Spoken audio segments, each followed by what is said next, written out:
Hi everyone, good morning. I hope we can all hear me. So please, if you can hear me, just drop a message on the chat box. Just say hi, or just tell us the location you are joining us from. You know, just let us know. So good morning and welcome to the live job interview. And this is majorly brought to you by our community. Okay, yes, I can see a lot of activity on the chat box. So briefly, I will just go through the guide for this live job interview with us, and I will just take us through what to expect from this live job interview. So yeah, we can move.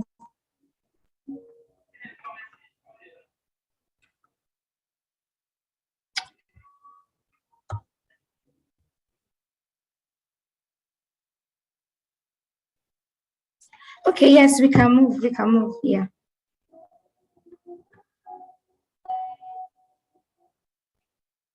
Okay, so basically, right, we are just going to tell you what their community is about, and would go through the general interview tips by Oladunni, and we would go to the live job interview experience itself, and finally, we would have like a brief Q&A session. So yeah, so this session is basically telling you about TOC, what their community is all about, and basically we are just like a group of young professionals focused on helping people grow, and our core focus is career development, personal development, and finance. That's basically what we focus about. But basically what our focus is. We also have our email community that has we are currently about 600, over 600 people there, and we also are looking towards creating a Telegram channel, and more information about that will be sent. So if you indicated to join their community's inner circle, you'll be expect an email from us immediately after this event. So yeah, thank you. We can move forward.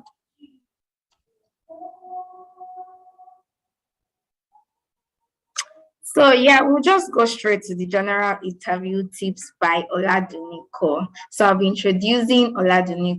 She's a recruitment associate at Jobberman. So join me, guys, as I welcome Oladunni to give us basically general interview tips. Yeah. Hi, Oladunni. Can you hear me? Hi, yes, I can hear you. Can you hear me? Yes, I can hear you. So you have the All right. floor. So I just want to apologize ahead. There's going to be noise in my background. But if at any point you lose me or you can't hear me, please let me know. So hi everyone, good morning. If you can hear me, just drop a chat in the chat box. So this morning, very quickly, I'll be speaking on general interview tips. I'm sorry I cannot turn on my video because my background is messy, but yeah, I hope you can hear me. So yeah, let's go back to why we are here. We are here to learn, and I'll be speaking on general interview tips like Abisola already rightfully mentioned, and what you can do to ace your next interview.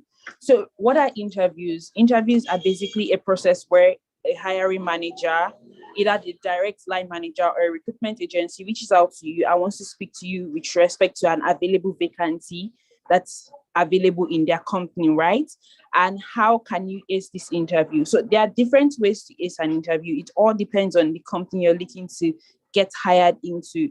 So what I do, or what I look out for typically when I'm interacting with candidates, is how smart, how you're able to think outside the box, and what exactly the job description expects from you as a potential hire to the company, and what kind of value you'll be adding in the long run, really. So when you want to prepare for an interview, here are some key takeaways that you might want to jot down. The first one is learning about who you are. What does learning about who you are mean? It typically talks about learning about the value you are going to add in that company, right? So without you knowing what you want in terms of career, in terms of personal growth, in terms of family, like the kind of workplace you want to work in, the kind of workplace that you want to grow, what you want to achieve with being in a particular company, you definitely will not be able to ace your interviews, right? So the first one, like I mentioned, is getting to learn who you are, right? Then the next interview tips is learning about the company, right? If I'm too fast, please bring me back. If you miss any point, please bring me back. So the next point would be, what is this company into? Why do I want to join them? Where can I read more and learn more about this company? And how do they interplay into me as a person with respect to my career goal, my career development, my long-term values, and who I am as an individual, right? So you have to read up on the company, read up on their work culture, read up on people, like reach out to people who have worked in that company. And LinkedIn is a very, very, very good tool when it comes to reaching out to people who are currently working in a company. You can reach out to them and ask them what their experience has been like and how, they can potentially help you in terms of acing your interviews, in terms of likely questions that may be asked, right? So that's another interview tip, learning about the company, learning about what they do, how best they fit into you, and what your long-term career goal would be if you should join a company. Then my third point would be that, so when you're preparing for an interview, you have to understand the job description. You are not allowed, or should I say, it is not right for a candidate to be applying for multiple vacancies. It just typically means that you do not know what you want, right? So when you see a job advert, the first thing you're supposed to do is to look at the vacancy, look at the job description. How best does this job description fit into me? How best will I be able to work on this role, right? You cannot have an experience working as an electrician and you're applying for the role of an hairdresser. The only role that I feel like would be closely related to your role as an electrician would be that of a plumber, right? There are roles that you can, grow into, or you can add up, like, as you continue to grow on your career ladder, right? So look at the job description, look at where you are, look at where you want to be. Does this job description fit me?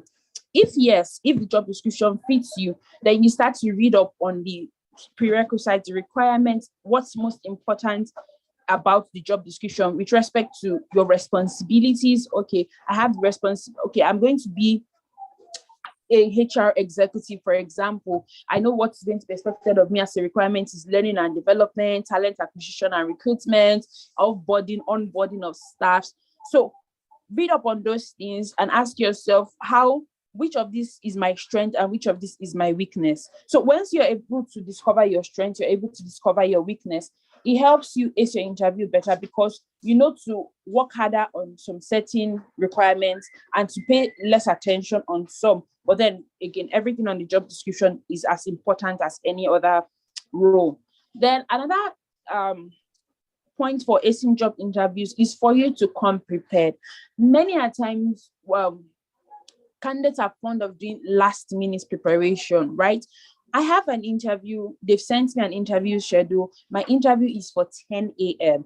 As at 9:30, you are supposed to be mentally, emotionally, physically prepared, spiritually prepared for your interview. Not that at 9:55, you're just testing for network if it's a virtual interview, or by 10 o'clock, that's when you're just walking into the interview center and then you're all stressed, you're not calm, you're sweating, Lagos has done you dirty, and then you now start looking tattered.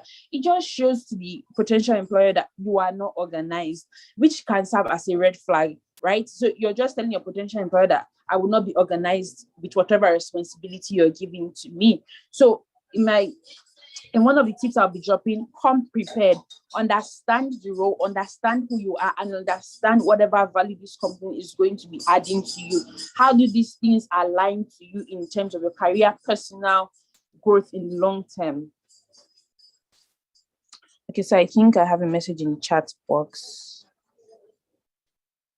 Okay, so someone says, what do you do when you are scheduled for an interview and just told a day before? Now, when you're being scheduled for an impromptu interview, there are two things you can do, or should I say three? Two things you can do. One is to respond to the email and say, I will be available. Two, respond to the email and say, I will not be available, but can I suggest a virtual interview? That's if it will be available virtually. Or can we reschedule for a better time, because it came in impromptu, right? You're not a magician. You already had things planned up for the next day, right? So you can just send in a follow-up message saying that you'd like to reschedule, or, what's a better time that you can come in for this interview?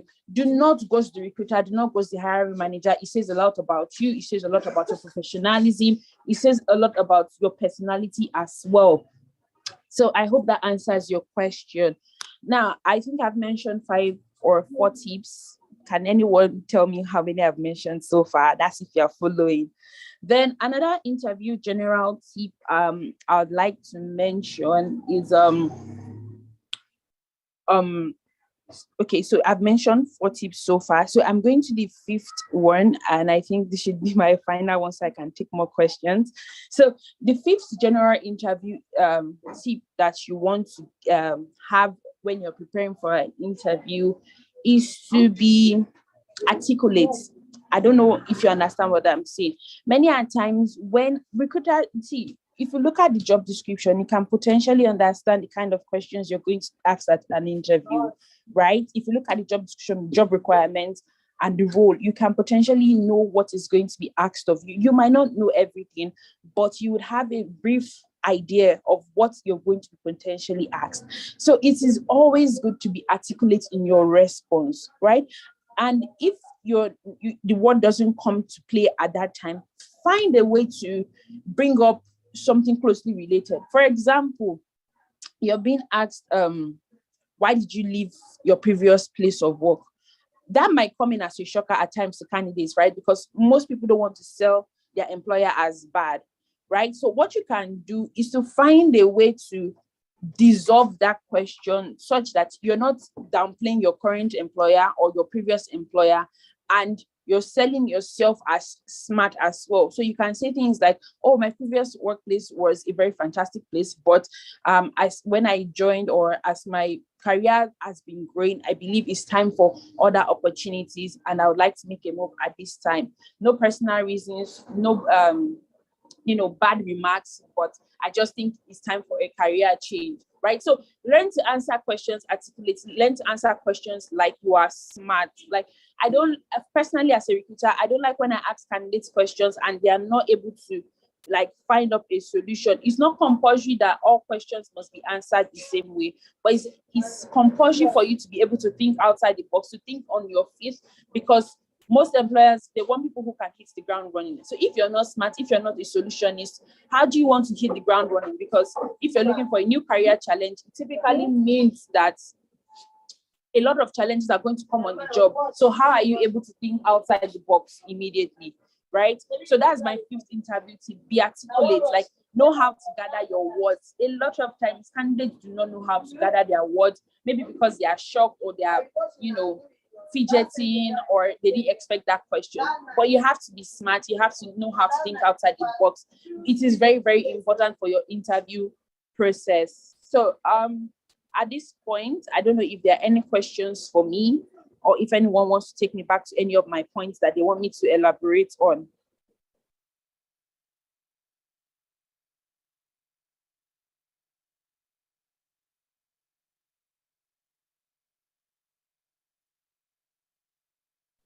Hello, can you hear me? You can just drop your questions in the comments, or you can speak as well.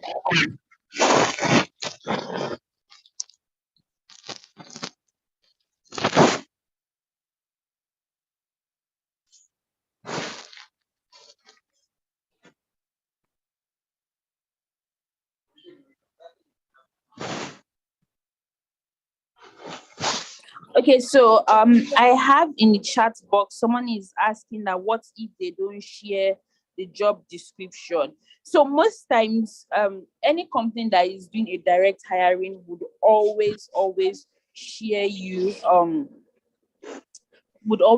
share you job description, except it's a recruitment agency that is hiring. And if the job description has not been shared with you, you can always ask for it. Always ask for your job description, because you don't want to appear as on the interview like a novice, like you don't even know why you are here, right? So always ask for the job description, either from the recruitment agency or the direct employer. But most times, I know you'd always see the job description online for some adverts.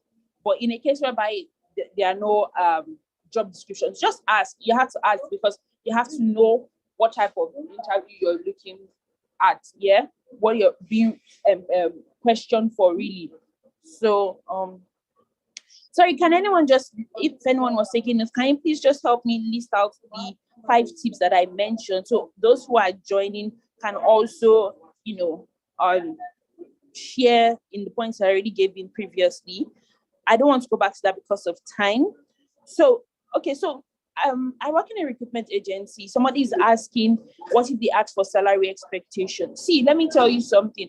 Always state your salary expectation. If you don't want to give a direct figure, give a range. But don't go telling a recruitment person that, oh, it's private or it's personal. No, don't do that, because the recruiter is going back to liars with hiring managers, and you don't want that person to go and then just say a salary that is not in line with what you want to earn futuristically. Always learn to give a range. You know your value, you know your worth, you know whatever you're going to be adding to a potential employer. So it's okay to give a range. As a recruitment associate with Jobberman and someone who has worked in different recruitment agencies prior to now, I always prefer when my candidates give me a salary range. Then I'm able to either bid higher for them. If you tell me that, oh, you're currently earning 150, and I know my client's budget is higher than, maybe you tell me anything higher than 150. Some people tell me 160. I can always tell you that my client is willing to offer 200. So when you are going to the negotiation stage, know to say a range between 180 and 200. It helps the recruiter a lot. Don't go saying, I can't tell you my salary expectation or my salary range because or I signed a private contract, one thing. So yeah, I hope that will help. Does someone with an engineering background have a chance with data analyst or business analyst job?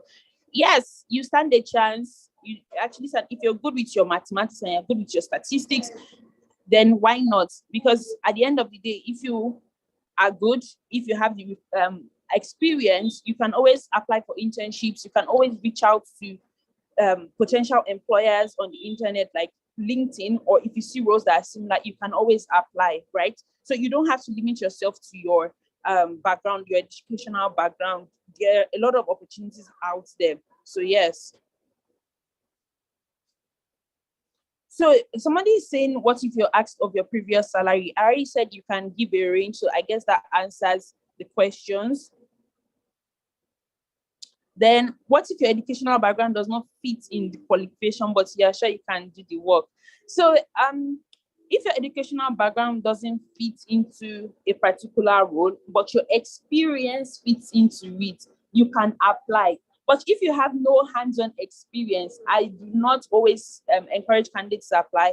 And the reason why is that I work in a recruitment agency, and most of the requisition that comes in is for people who already have experience and who can hit the ground running, right? So if you do not have the experience, and this is me answering the other question that follows this question by Olaleko. He says, why is it that you don't use to call people for interview after sending service to your email, even when candidate is qualified? Now, the reason why I might not call you for a role is either your CV went into my spam box, or what they call email junk, or you're not qualified based on the job description that I have shared, and maybe an issue of location, gender, depending on what my client asks or requires or requests of me at that particular time. So it's not always my fault entirely. Sometimes I do not get all the CVs because my advert doesn't just go to one place, it goes to multiple places. So I might not always get the CVs. And it might also be an issue of you not being qualified for the role at that time.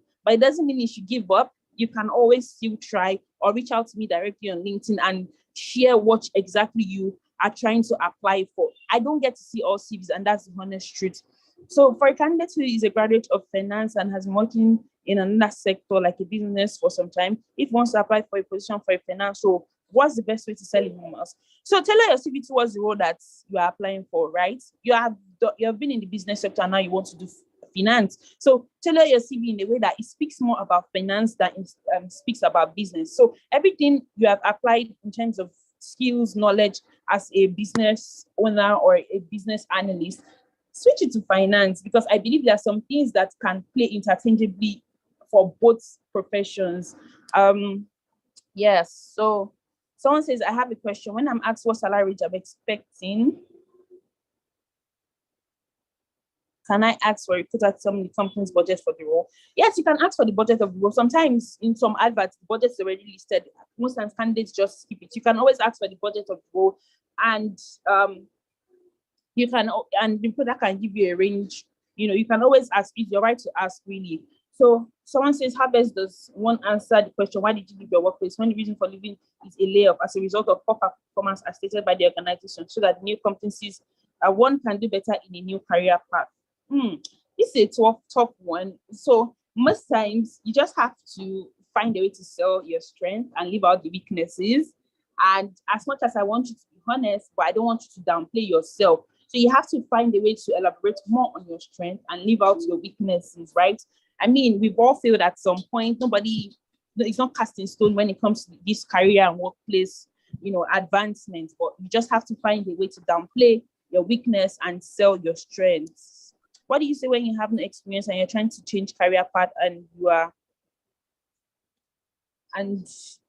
asked, how would you provide value, but you can't tell me you have no theoretical knowledge about how you want to add value into a career path. That's not possible. You must have done some level of internship, even if it's supporting your mother's business or something in the past. You must have done some level of internship or something in previous experiences, either personal career when you were in school or something that you can sell to a recruiter. You can't tell me that you've passed through life, passed through so many stages, and you have no experience. I do not think that that's a good theory. You have to know what value you are bringing to the table, because how then do you want to mention your expectation or your career path or why you are even on this journey at all?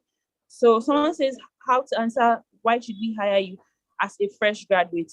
Now, as a fresh graduate, I think how to answer that question would be that you've either taken internships, you've either seen yourself as a person of value in the first place in terms of what you've studied, how much hands-on experience you have. So you just look at your strengths in terms of other things you have done, be it a business while you were in school, be it your mother's business while you were growing up. Like, you have to look at those things that you have done that is in relation to the role that you are applying for, and then you can then speak of the value of why should you hire. And that's why I said candidates must be articulate, candidates must be smart when answering questions. Like, you have to think on your feet, you have to have the poise that the job requires, right? I think I'm running out of time, but I'll just take this last and final question. It says, good morning. When asked, where do you see yourself in the next 5 years? How can one approach this question, and what exactly do the recruiters typically expect to hear?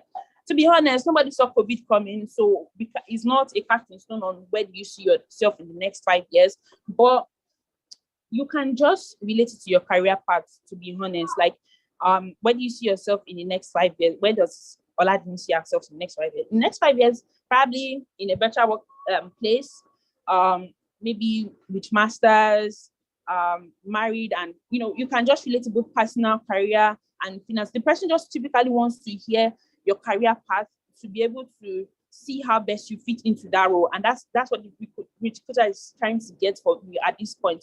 Nobody really knows where they'll be in the next 5 years. You don't even know where you're going to be tomorrow. So that question is a very dicey question, but find a way to relate it to the role, relate it to your career path, and good morning. This is a question. So I think that's my last and final question. It's already almost 10:30. Thank you, everyone. Hi, Oladunni. Thank you so much for that session. Even me, I was taking notes, so I was able to get one or two things. Thank you so much. We'll be moving straight to the live interview itself, and please join me as I welcome our panelist, Emmanuel Faith, the lead people and culture for Cowrywise, and Yewande Jinadu, the founder for CareerLife Nigeria. Please, hi, Emmanuel Faith and Yewande, can you see me, or can you hear me rather? Yes, I can hear you. Okay. Good morning. Thank you. Good morning. Thank you so much. Okay. I can see that. So, Ajiba, if we can move to the next, let's introduce the participants. Yeah. Please question. Okay, we have like a question and answer section. So does the question have to do with, if you can drop it in the chat? Okay. Yeah, just drop it on the chat box. Yeah. Thank you very much. Okay, guys. It wasn't answered. I dropped it before, but it wasn't answered. Oh, But the last okay. speaker. Okay, no problem.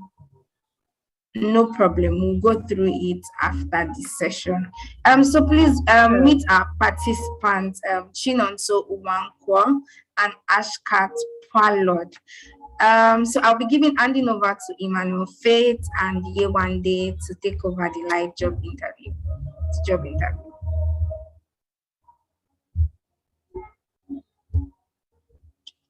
Hi, Yewande.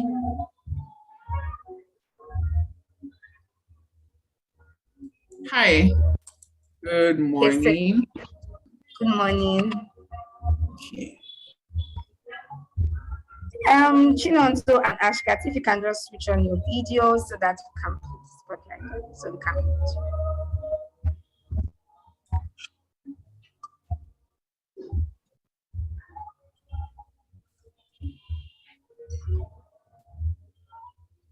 Okay, I think they are, so we can stop sharing now. Yeah, and start. Okay, so I'm here with Faith. So I think I probably will just introduce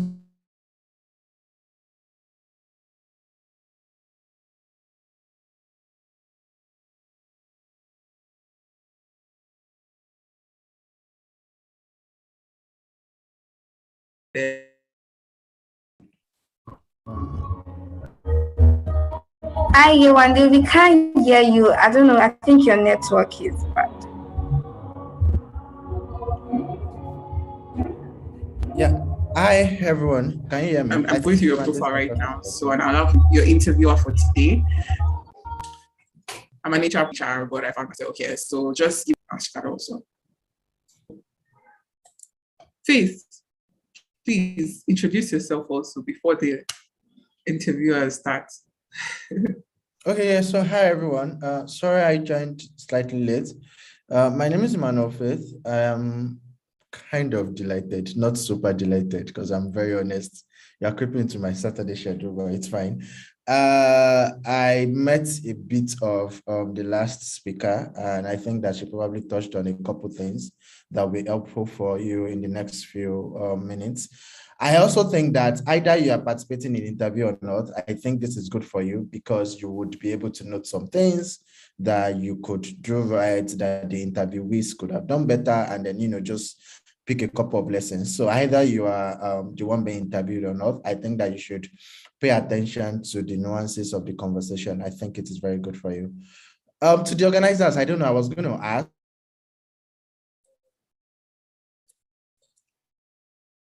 could you give us an idea of the kind of jobs and maybe the kind of companies you?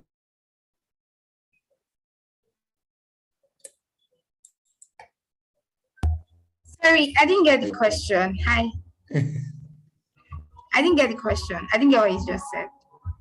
I said we don't have their resumes, so it would be nice if I checked them out on LinkedIn, but it would be nice if they tell us, when they are doing their introduction, if they tell us the kind of jobs they want to apply to and, the kind of companies they want to work at. That would kind of guide how I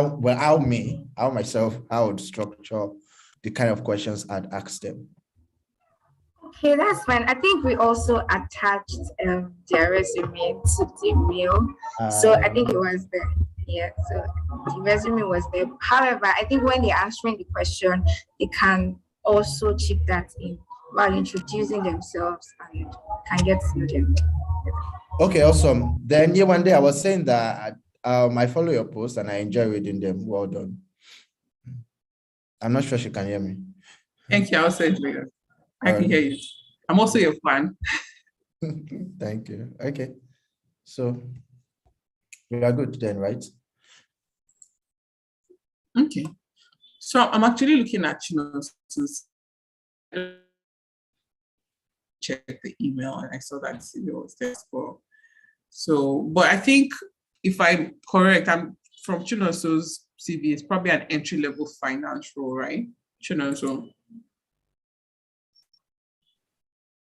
Yes, exactly. You said? You might have to speak up a yes, bit, yes. so. All right, can you hear me now? Yes, we can. Yeah. All right, I said yes, it's an entry-level finance job. You know what I'm looking out for. Okay. Okay, so I think we'll start first before we move to actions, right? So just give a brief introduction of yourself, key achievements or skills that you think would give you an edge for this role.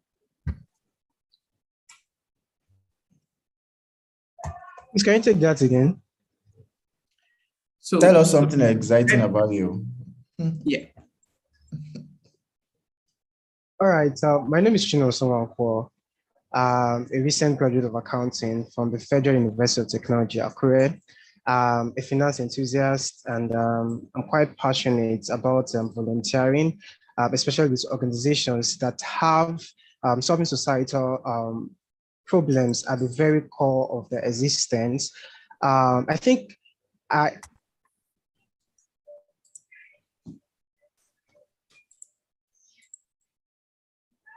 your network is fluctuating. Hello, can you hear me now? Yeah, we can hear you. Now we can hear you. All right. So I said I'm quite passionate about volunteering, especially with organizations that have solving societal problems at the very core of their existence.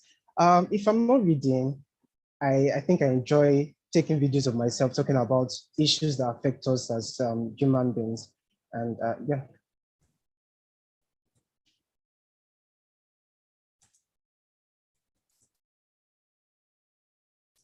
You're on mute, Yewande.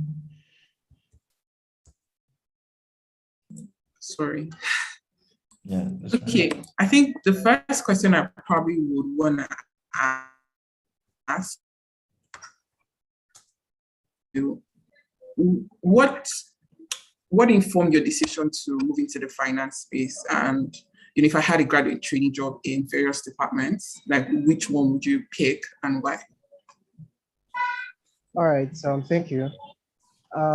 What informed my decision to pick a career in the finance space is, I think in 2019, I represented my school in the CFA Ethics Challenge. I think that was like the first time I actually got to know the various opportunities, career opportunities in the financial services industry. And one job role that actually struck my attention was portfolio management, because one of the cases that we actually worked on was an ethical challenge. So we had real life case study to analyze to find out what the ethical valuations were. So I think I got attracted to the portfolio management space, and I did some research about it, and I think it really got my attention. So for an entry-level job, from my research, I found out that to move into the portfolio management space, I need some bit of hands-on experience on research. And if I'm to start my career, an entry-level role, I'm looking out for a research as a role in research analysis. Okay.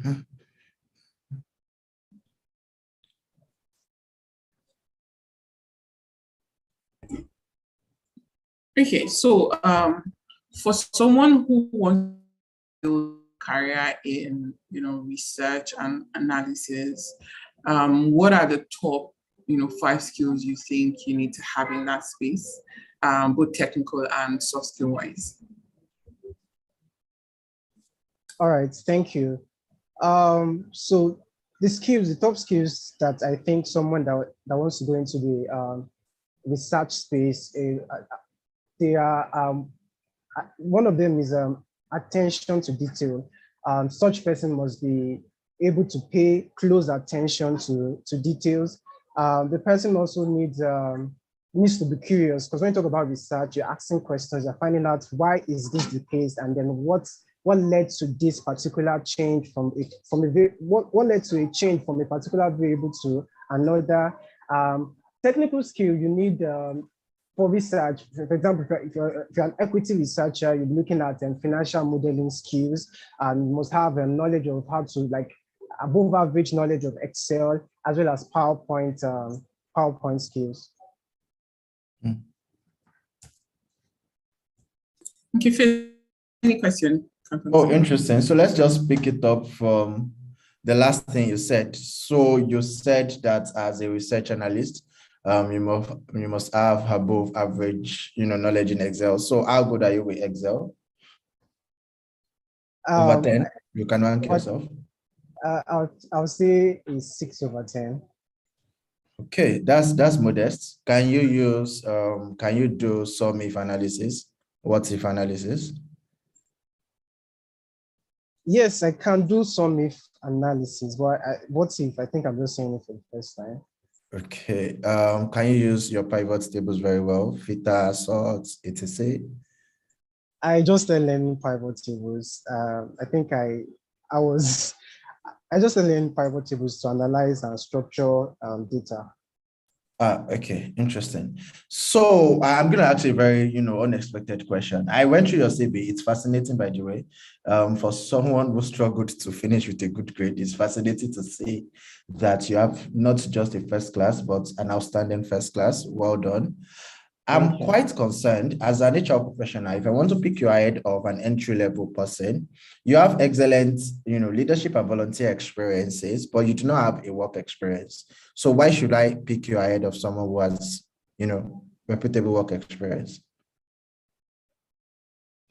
So I strongly believe in learning. In my own case, I think I didn't have so much information as to internship opportunities while in school. It was after school that I got to know that, okay, as a student, I could have taken internship role. But I believe in learning. So from my CV, one thing that anyone can use is the fact that I am very open to learning. So whatever opportunities that come my way, I am very open and ready to learn. And I strongly believe that there's hardly nothing that someone who has experience, who has been able to gain experience, can do that I cannot learn. So that's it. Okay, interesting. So before we continue, I had assumed that, Yewande, what do you think? Do you think that we should have a chat with Chinonso first, then have a chat with Akshat, or do you think we should converse with them simultaneously? I think it should be separate so that we're not mixing, because I'm writing down my notes and I feel like let's fix with one person. Because in a normal interview session, I do one, not group interview. It's kind of confusing. Oh, okay. I think the idea they had was like an assessment center, but they didn't clarify that, so it's fine. Yeah, so don't worry, Akshat, we are with you. Don't worry, I have some conversations around India I even want to ask you, so don't worry. We are going to have an exciting conversation, okay? Awesome. Okay. Yes. So Chinonso, quite interesting, right? I enjoyed listening to your introduction. I'm just curious. Given your background is in accounting, you said that you fancy the idea of portfolio management, but again, right now you want to do research, right? Is that a good assumption to make? Yes, I say that. Oh, okay. So if I'm interviewing you right now, I'm interviewing you for an entry-level research role. Yes. Okay, awesome. So walk me through five financial ratios, list and explain. Okay, we have net profit margin. Okay. So the net profit margin shows how much profit a company is making from a naira of its revenue that it generates. How much for 1 naira of revenue? Let's say a company has a net profit margin of 25%. So this means that for 1 naira of revenue, and the company is generating a profit of 25 kobo. And to calculate the net profit margin is calculated by dividing the net profits by the revenue, then multiply by 100 to get it as a percentage. And then we also have the don't worry, I was just saying you are correct. Let's make it 3 so that we'll come fast. Yeah, so 2 more. Okay. All right, so we have the returns on capital employed. So for business to generate revenue, they need to employ capital, both equity and debt. So the return on capital employed shows how much returns the company is making from the investments that they put into that company. So the returns on investment on capital employed is calculated as the profit before the capital employed, both equity and debt, they multiply by 100. And then we also. Sorry, before you mention the third one, can you speak to earnings per share? Earnings per share, yes, I can. Okay. Earnings per share shows the earnings that a company makes from the units from one share. I'm trying to, okay, from a unit of share, say, okay, let me put it in perspective. Say the current market price of a company is 215 naira, and its total net profit or net income for the period is, let's say, 100 million. So the earnings per share would be, yeah. So the I was looking at numbers so that you'll be able to do your math easily. But it's fine. Okay. Please continue. All right. So the earnings per share would be the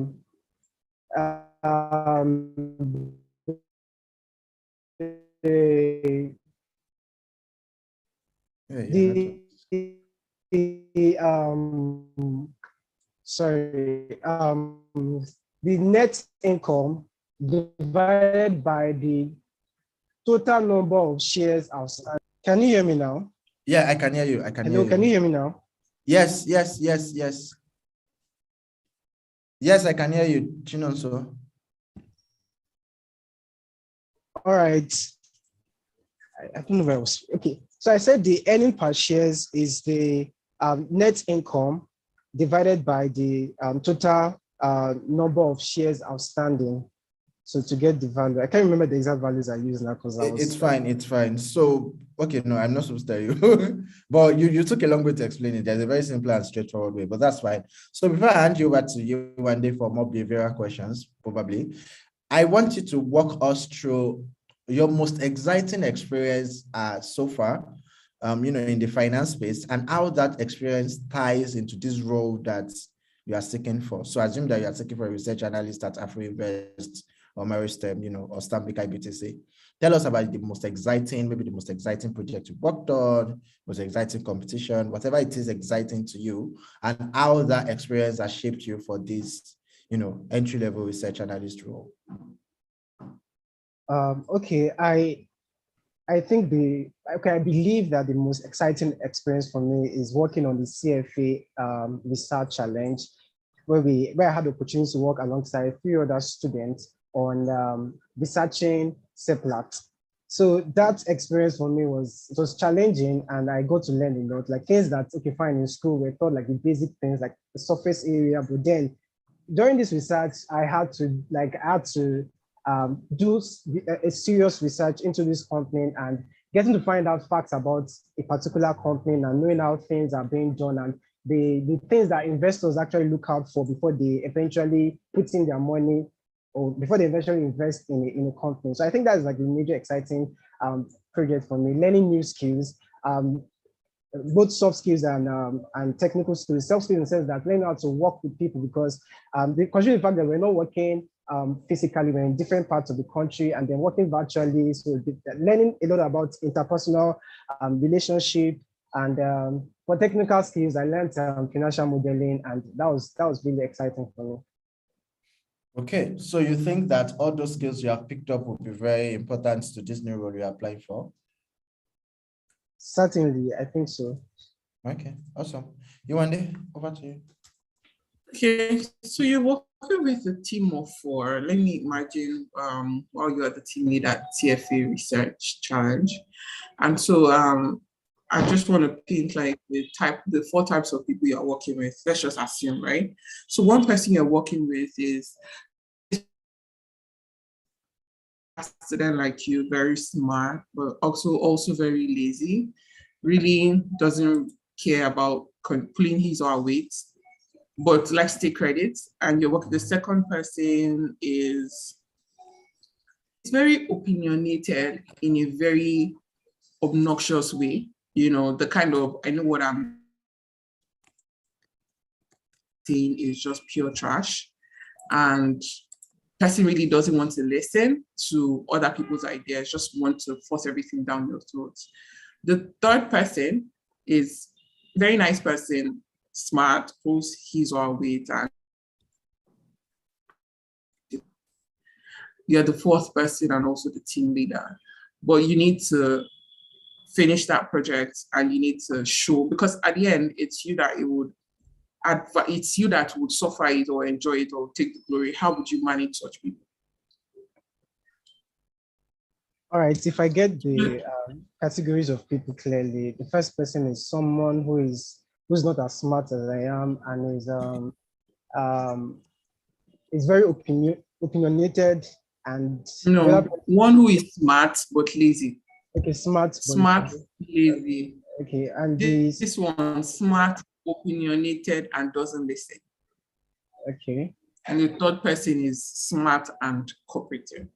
Okay, so how I will manage such people is the fact that I've come to realize that people are actually different, and understanding a person's personality would help one to properly manage these people and work with them.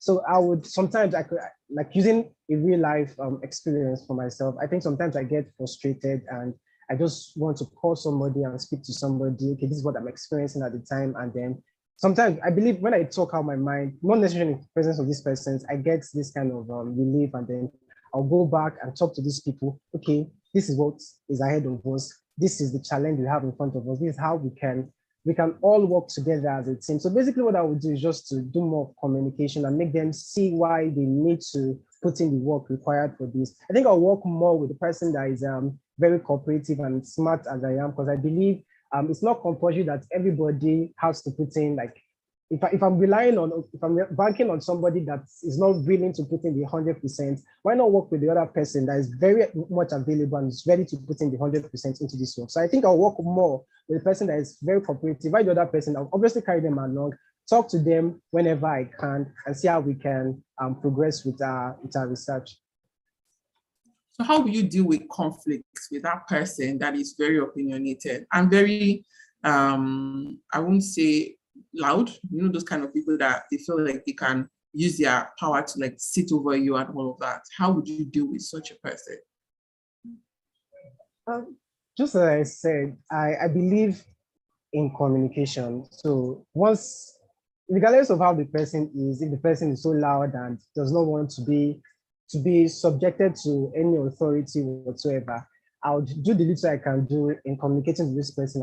And if this person continues with that attitude, I just think I'll just continue with the work, keep on doing my research, because I know in the end, the success of the team strongly relies on in the output of our results. And then I would not want a situation whereby the failure of someone to cooperate in achieving this would now like affect the overall team's performance. So what I would do, I'll speak to this person. If that does not work, I'll just focus my energy more on the research that we have at hand. Okay.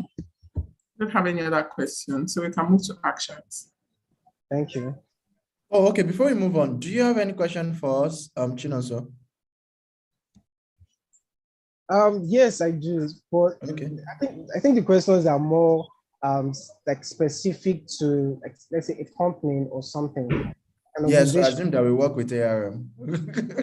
Okay, so I'd like to know what the organizational culture is like at the company. Okay, that's a brilliant question to ask. We are pretty exciting. We encourage, young talents to learn, develop, and grow. We boast of one of the best set of researchers, investment researchers and investment analysts in the, general macro investment industry. And we have a trail of excellence. And if we are excellent, it means that our people are excellent. We are a pretty youthful population, well, a mix of different generations, but largely youthful, with an average, average chronological age of 30. So I think it's an environment you would love to work with and thrive in. Yeah. Any other question? Thank you. That will be all for now. Okay, great. It was nice conversing with you. Yes, same here. Thank you.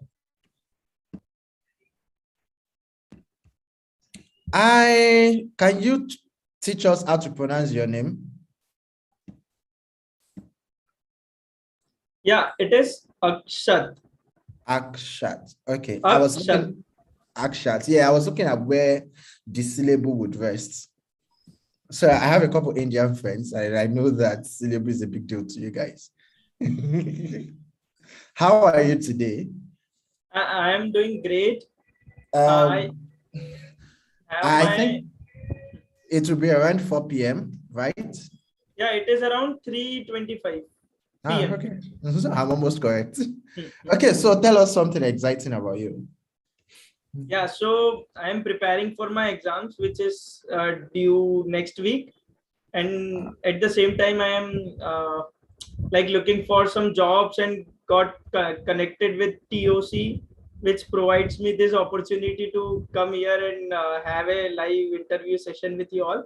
So this is what I am currently doing so much exciting in my life. Interesting. We are excited to speak with you too. Okay, I'll hand over to my colleague, Yewande. Interesting. So Akshat, quick one. Are you interested in, are you open to working in Nigeria, or which areas open to working in? Yeah, when I see my life journey, I belong to a small town in my area. And then I am currently pursuing BMS, my majors from Delhi University, which is the capital of India.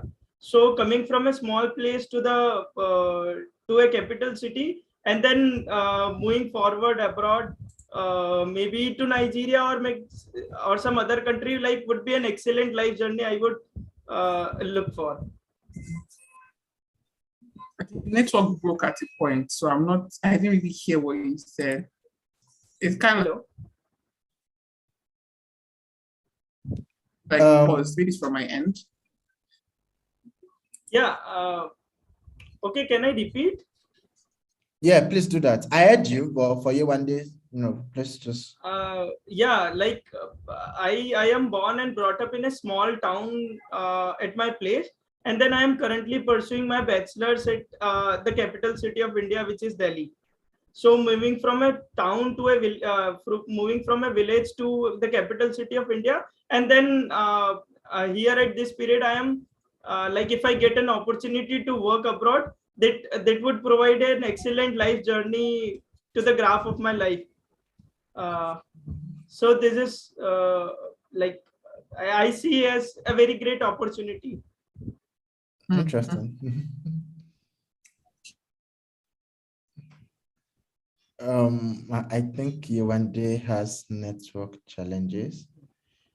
Okay. To be honest, my main question, which I didn't get, was I wanted to need to tailor my interview to a region specific or a global one. So I didn't really hear that at the point. Yeah, so he has said, so what he said was that, he comes from a very rural place in India, and now he's schooling at one of the biggest universities at the country's capital. So if he has done that, then he's looking to explore opportunities across the world, be it Nigeria or any other country that has the opportunities he's interested in. Cool. I guess my network is the one that's crappy there. Okay, then let's move. Do you want to stay off video? Forward. Maybe that I see will help. you've worked as market research. You said? I was saying, do you want to stay off video? Maybe that will help. Okay, maybe. Yes. Yeah. Okay, I've seen you worked at market research, finance, and all that. So basically, I still would like to ask the same question, right? What's that thing that you feel is going to, what's that character trait you have that you think makes you stand out better as a finance person, and basically what made you move into that path that you feel will make you as positioned you to excel in this path you've chosen? Yeah.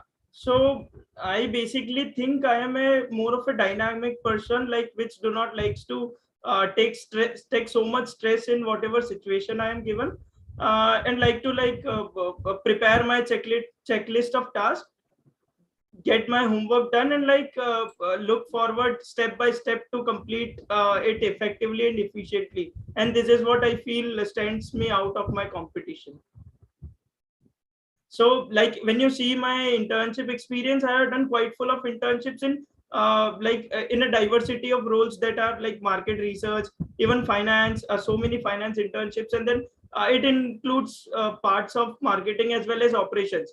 So working at a very dynamic or let's say very diverse roles in my internship experience itself would provide me a greater edge over my competitors, so that I understand every part of roles differently and collectively as a whole. So that would collide me for with the mission of the organization. Interesting.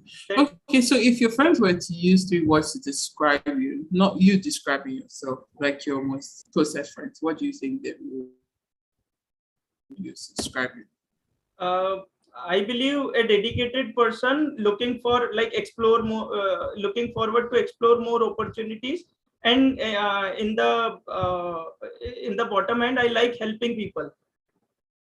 So I would say life advisor would suits me best. Dedicated, helping people, and which third one?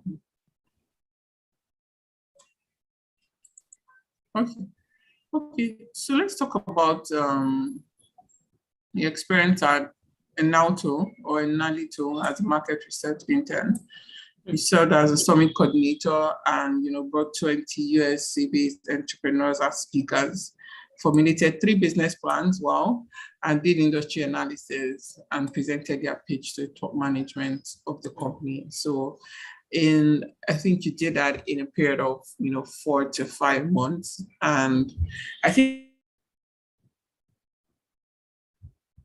that is quite interesting, right? So tell me more about that experience. How did it shape you, especially in some of the achievements? I already know what you've done, but how in bringing those entrepreneurs as speakers and coordinating it and doing business plans, what were the key things you learned that you take forward to any experience you're going to?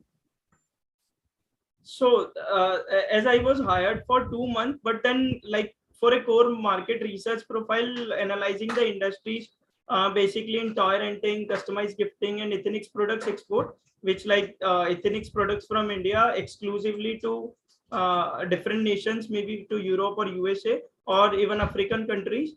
So this is where I learned attention to minute details, as well as the perspective of each and every person living other overseas. And also then when I interacted approaching USA based entrepreneurs or e-com entrepreneurs for our summit, I learned I even enhanced my communication skills. This is where interacting with you both, I am not feeling that much nervous while interacting with you. And then in the bottom end, I even developed the skills of how a company or a how an entrepreneur work in his day-to-day life, or manages all the tasks which is at dispersal, because there is no immediate future plan for him. He just plans his activity, his company's activity, and push himself up for a better future. Interesting. What do you think? Actually, you are on mute, I guess. Sorry. Can you hear me? Yeah, okay. I can. Yeah, so actually, I was saying that it looks like you brag about your communication skills a lot. You said you are communicating with us right now. That's exciting. Okay, so a quick question before I continue. You seem to have like a diverse experience. So if I was to give you a blank check, what role would you like me to interview you for right now? The role. Yeah, maybe one or two roles that you would like to be interviewed for right now. Yeah, I am currently looking forward to make myself like to divert myself in a career of finance research, maybe in capital markets or investment banking kind of stuff. Like core, Okay, if not research, then a market analyst. Okay, from your CV, I could deduct that you are tilting towards investment banking. I just didn't want to make an assumption. I wanted to confirm. Well, so my first question is quite interesting. So in 2 to 3 minutes, walk me through what the macroeconomy looks like in India right now. The economy, it is ever evolving. We have reached 3 trillion economy and expecting to become a 5 trillion economy by 2030. So this is where the government of India, under the leadership of Shri Narendra Modi, is like moving forward with better foreign policies as previously. After the liberalization, globalization policy of 1991, we are standing like we are becoming a digital economy. Demonetization recently in 2020, recently in 2015. 16, and then like introduction of GST provided a good factor by like accounting all the incomes of the professionals. And then in the recently, like we opened up the LIC policy, LIC IPO, inviting foreign inviting options for foreign investors, changed our policy of foreign direct investment, and like providing attractiveness for the investment opportunities of foreign peoples also. So this is where I feel like we are doing at a good pace, and in the coming future will definitely evolve as a like a superpower maybe in the next coming decade. I like your optimism. Yes. Okay, so let's narrow down to IB now. So I see that you've worked on 1 or 2 projects that are very stock focused, right? So walk me through any factors that you think could determine the future value of a stock. Future value of the stock, like so if I buy a well-performing stock, well, if I want to buy a stock in the India market right now, you know, and I want to buy a well-performing stock, what are the 5 factors I should consider? First thing first, the global economy and its connection with the world. As we see, Nasdaq is falling, ever falling by to its 52-week low, and same comes with Indian market. So I believe this is not the right opportunity if you want to invest in India, but it is a kind of right opportunity, but not a period. Let's say this month, maybe next month you will find more discounted market. The second thing I believe is I basically follow ConSlim strategy, which will like I look at the financials of the company, how it is doing, the sales growth, the profit growth, the dividend growth, and the returns it is providing to its shareholder. Third thing I follow is the return on capital employed, which is the company is taking. And then the cash flow or operating profit margin, or the operations as a whole. So if I see companies not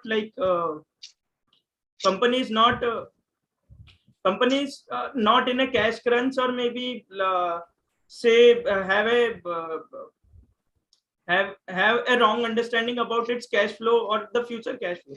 So, and the last thing, I believe price is the most important factor which an investor should concerned about, like at what price he should invest in the company. So these are the 5 factors I believe most important. That's quite interesting. Speak to any 2 or 3 company financial ratio you're familiar with. As I told, return on capital employed is the net profit upon capital employed. So this is one such ratio. Then comes the operating ratios like current ratio, current asset upon current liability, or quick asset or asset ratio. Then comes the net profit margin, which in also even mentioned, which is net profit upon revenue. Then comes the debt to equity ratio, which we see the leverage of the company with, like the source of financing, whether it is from debt or to equity. And then comes the turnover ratios like a data turnover ratio, which is the net debtor upon credit sales, or the net creditor ratio, that is net credit upon creditor purchase. So these are some of the ratios. Yes. Yeah. So there's a line in your CV that I'm very interested in, because I love books and I love anything that has to do with books. So you said that you started an initiative to help school students exchange old books. You contacted 700 students, you helped 315 students. So very briefly, can you walk us through that? What your experience, the things you learned, the skills you acquired, and how those things apply to the role would be significant to the role you are going to work at next? So yeah, it was a time of pandemic where everything was shut, and we were left with no next day plan or next week plan. So what exactly to be done was blank in our eyes. So what I and some of my friends did, actually, this was a plan from our childhood, like what we experienced in our school, the difficulty of arranging books for the next session. So we identified this as an opportunity where March, April was a time where the next session was about to start.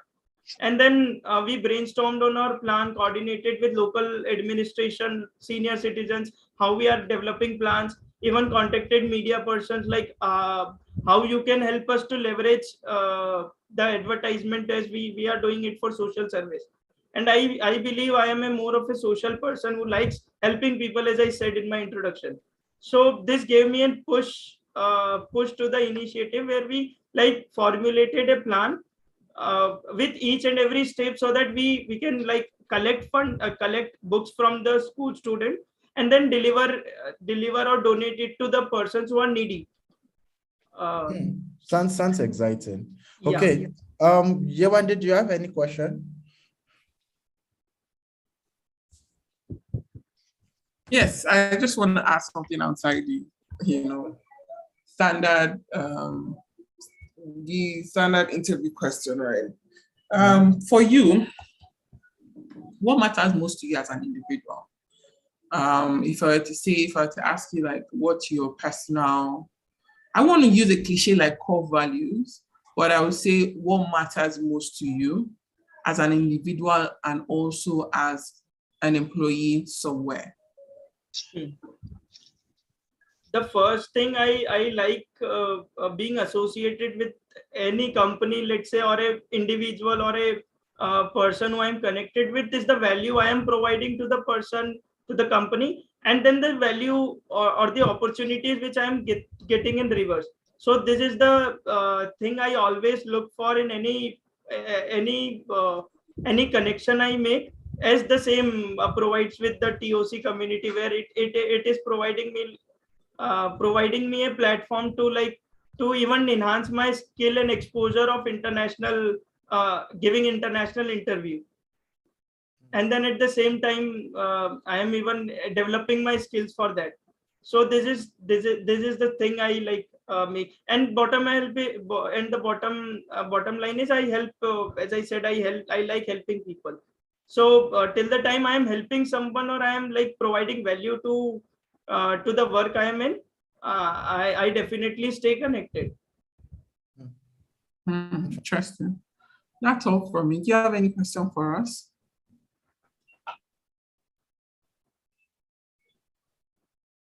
Do you have any question for us, Akshat?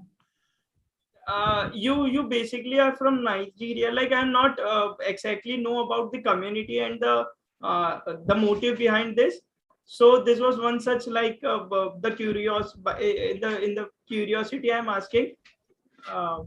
Like, how even you both are helping the society, the community, or are you associated with it, or like?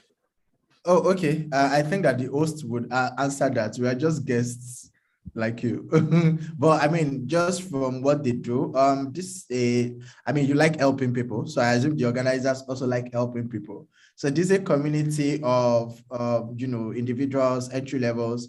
I think that the founding member is at entry level because I checked her out on LinkedIn, and, just platform to connect job seekers with HR professionals, like, the first person that spoke, like Yewande, like myself, to have practical experience of what it looks like, in the real world. I mean, maybe it's not this relaxed, but at least people have a simulative idea of what goes on down, what goes down in the real world. So yeah, you probably want to check out the organization on LinkedIn or something afterwards. Yes, I'll definitely do that. Okay, great. Is that all? Yes. Okay, awesome. Sorry, Yewande, I wanted to ask Chinonso a question I missed out on. Chinonso, are you there? Yes, I am here. Yeah, okay. So I was just curious. I just remembered now that you said a line, about the fact that you want to be a research analyst. And there's this general question I like to ask research analysts. So okay. I want you to walk me, so 2 questions, right? I want you to walk me through the Nigerian economy in 2 to 3 minutes, highlighting specific macroeconomic indicators. Then I want you to speak to either a country that is not Nigeria or the global macroeconomy right now. So that's 2 questions. 1, I want you to walk me through Nigerian economy in 3 minutes, highlighting major macroeconomic indicators. Secondly, I want you to speak to either a country that is not Nigeria or the global macroeconomy. Did you get the questions? Yes, I did. Okay, over to you. All right. So, okay, just to mention this, like when I got the invite for the interview, I thought that the interview is going to be basically behavioral questions. So I didn't really come prepared for like questions relating to the macroeconomic and all of that. But then I'll just shoot my shot. Sorry, I'm a technical HR. All right. So Nigeria is a country that is majorly dependent on crude oil. And in 2020, due to the COVID-19 pandemic, as well as the fall in global oil prices, the country entered into a recession. However, in 2021, the country is back on its feet and experiencing some growth in its GDP. I don't know the exact figures for now. Some other indicators in the country shows that the inflation rate has been on an increase for some time now. And one can say this is as a result of the fact that this could be as a result of the fact that it could be as a result of insecurity for relating to food inflation due to the fact that a lot of farmers are no longer in the farm. So basically you have too much demand chasing too fewer goods, affecting the inflation rate in Nigeria. And the Dangote refinery, upon completion, a lot of persons believe that, analysts basically believe that the Dangote refinery will help Nigeria stop importing refined oil to the country, because the majority of the crude oil that Nigeria, the majority of the refined oil that we make use of here in Nigeria are imported, and the Dangote refinery is said to solve this major issue. 1 minute more. Okay, I think I'll just stop there for now. Awesome, that's brilliant. Okay, the second question. Okay, to the second question. You want to take a stab? You said you didn't prepare, so it's fine. I can let you off if you want to dodge the bullet, but you want to take a stab at it? I think I'll okay, then. Yeah, sorry, give me a second.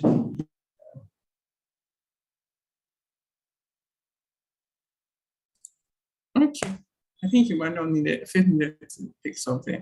Me, I'm not a technical lecturer. I don't understand. I think Faith has a background in economics, so I'm happy it's engaging you like this. So you know people that they paid attention in economics class. Okay, awesome. So what do we do next, the hosts? I think that we are done with interviews. Yes, yes. So we'll just give like feedback. We'll move to the feedback session before the Q&A. Yes, so we can just go give them feedback. Yeah. So how many minutes is this? So basically 15 minutes max. Yeah. Okay, so we can share 5 to 7 minutes. Okay. Yewande, do you want to go first? Okay. So so it was an interesting conversation. I think the interview notes I wrote down. I like the fact that I like your CV. Let's start with that. Your CV obviously shows that you're someone that is smart. From seeing GPA, I'm going to a federal university. You know that it's not a mago. It can be very difficult. So yeah, I like the fact that you're able to balance it with not only your experience is not just only technical. You've also volunteered. It also shows like your people side and all of that. I like in terms of your introduction, you mentioned passionate about volunteering. So if you're working with an organization that was very CSR oriented, it will be a plus for you. So when I asked you about your skills, the skills you would need, I like the fact that you knew that attention to details is very key, because if you're analytical or research-based, that's a very important skill, right? And so the other aspect I think you should improve on, when I asked you, like, I think it was when Faith asked you why something, I can't remember. You were all about, I'm ready to learn. And so this is my own personal opinion. What experience? You said? I said that's the question here. Why it should be hired? Why I should hire him ahead of someone who has experience? I feel you didn't kill that question, because it's not just only me. When I interview graduate or entry-level people, they're always ready to learn. Like I know that you're coming in as an entry-level person, so obviously you should be ready to learn. If someone asks you why, I feel you should sell yourself in a very, I won't say killing way, but in a way that shows more value. Ready to learn is more liability-ish, that we know will train you. So all you are bringing is I'm ready to learn. But you have so much in your CV that would show value. So things like, my knowledge in analysis, my knowledge in, if you are good in advanced Excel, will be good. Your ability to work well with people, your ability, the leadership you've held even while in school. Little things that you think are little but are big, because it's an entry-level role. You've managed 4 people while doing CFA, while you're a volunteer. You said you also, or somewhere I've seen like you managed 2 sets of people. So those are the kind of things you should say, both soft skills, not saying, okay, I've managed people, but I've done this, I've done that, and these are some of the skills I think I'll bring on board. I think those are improvements you can make. And in terms of when I asked you that question on managing conflicts, your response was more on you're that kind of person. If you see conflict, you go back to your shell. And for me, I feel that when you see brainy people that know book very well. So it's just my own opinion. It doesn't have to be right. But people that are really smart, they tend not to be very, very social. But if you come off as somebody that volunteers well, you're already telling me that you are also social. So if I'm asking you that question for a reason, to also test how social you are, right? So I wouldn't want you to come to your shell. I feel like part of the element of emotional intelligence is being assertive. Correct me if I've read books on emotional intelligence. You should know when to talk and when not to talk.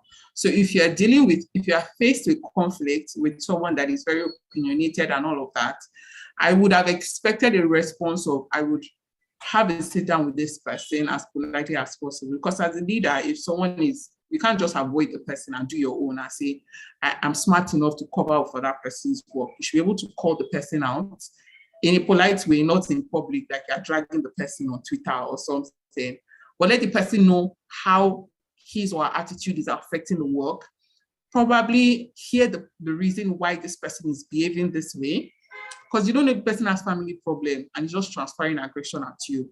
And so as a leader, you should be able to get to the bottom of that issue and see how you can work with this person. And if not, I would have expected that, yeah, continue with your work, but allow the person that your supervisor be aware of this issue and see how well to solve it. So that's how I would have answered that question. Right. And then for Akshat, maybe blame it on my crappy internet, but feedback for you from, I feel like your CV is also quite rich. Even as someone who is not done with uni, you are able to not just list out market research, but you're able to show the value you've added to the organizations you worked in, which I want other people on this call to take note of. I wish you can share their CV. You know, he says he served as a summit coordinator. He formulated 3 business plans. Someone telling me that on their CV already limits the kind of questions I will ask them, because it shows the result or achievement. So I like the fact that your CV is achievement based. And when I asked you some questions about what it taught you, I like your response in terms of, let me check my notes because I think I wrote it down. I like, okay, it taught you how entrepreneurs work, and you learn communication skills, because if you're looking to work in the global economy, communication is very key. I have my boss is Indian, and I think I've learned to eat their food. I love your food, by the way. So I've had to work across various cultures, manage staff in Bangladesh, in US, and all of that. So the fact that you've done this also shows a bit of that. Maybe some improvements I feel you should have worked on. When I asked, I think there was one question I asked. I think it was that beginning question. Maybe it's my own internet or something. I probably would have expected, and if you are not interviewing for a global role, I don't think this will matter, right? But if you were interviewing for a global role, I think it was the second question I asked you, I probably would have expected an answer that is tailored towards the kind of industry or region you probably would be working with. I didn't really get that at any point in time, but I get that you are open to it. But I probably would have expected a bit of research in the kind of, country that you'll be working with. But apart from that, I think that's the only feedback. I think both interviews went well, and if I had a role, I probably would have hired you both. So yeah, that's all. Okay, awesome. I wish that we could give a round of applause for Yewande. And that was very encompassing. Okay, so I think Yewande has said everything I wanted to say. First, you guys' resume, your resume was good. When I facilitated different sessions, I like to tell people that there's a way your resume, your CV, I hope we know that they are both the same thing. They are just context. The difference is context. So I like to tell people that, and this for everybody on the call, there's a way that you write your CV, like Yewande said, that would make the conversation exciting. Your CVs were good. They highlighted everything you had done. It was exact. It was, Yewande said achievement-based. I'd say results-based too. You did not just say you did this. You talked us through the impact. So I could perceive the kind of people I was speaking with. So that's a big plus. So feedback, I will try not to touch on anything Yewande had talked about. Your introductions were good. They could be better, but they were good. So when you're introducing, you also want to touch on things like hobbies and stuff, because the people you are speaking with, you never can tell what will get their attention. So for example, if you're applying for a finance role and you play chess or Monopoly, or any smart board game, you probably want to add that. I think that analysts connect with people who play all those board games. So yeah. You already spoke with you, Chino, so about that question. One thing I was also hoping you talk on the fact that you have knowledge on some things. Do you get? So, I have practical knowledge in investment banking, in portfolio management, and I have demonstrated this knowledge when I participated in CFA, a research challenge, which is why I'm applying for this role, for another platform to demonstrate this expertise that I have. That's totally different from saying, I'm open to learning. So it's very important that you realize that even at entry level, without any experience, and this for everybody, at entry level, without any experience, you actually are knowledgeable. Yewande, you're sharing your screen. I don't know if you're aware. You're still sharing your screen. I'm not the one sharing my screen. I think Okay. it's the organizers. Okay, that's fine. That's fine. Awesome. So that's like my first feedback for you. Akshat, I loved conversing with you. Like I said, I have Indian friends, so I think I already had a bias towards you. This big confessing. But two things. One, explain abbreviations. I think you lost Yewande like 3 or 4 times when you were responding to my questions. So there was a time when I asked you about India macroeconomy, and we were talking about stuff, and then you mentioned GST, you mentioned P&L. Not everybody. It will surprise you. Some interviewers don't even know what you're saying. I'm not that bad now. No, so so when you use an abbreviation, go ahead to say, oh, GST means maybe good and service tax, P&L means profit and loss, so that you just also, even if they know, you are just connecting with them more to say, oh, I know what I'm saying. You already mentioned that. So you should, because you're an Indian opening up to global opportunities, you should specify, right? So you should say something like, for example, I've not done a lot of global interviews, but every time I have to do global interviews, one thing I talk about is the fact that, Nigeria is a developing economy, because my role is an HR role, and we have this challenge with talent, which I think is also identical in developing economies like Nigeria. Do you get? So that way, you're not talking to me as an Indian just alone. You're also talking to me as someone who understands the intricacies of developing economy.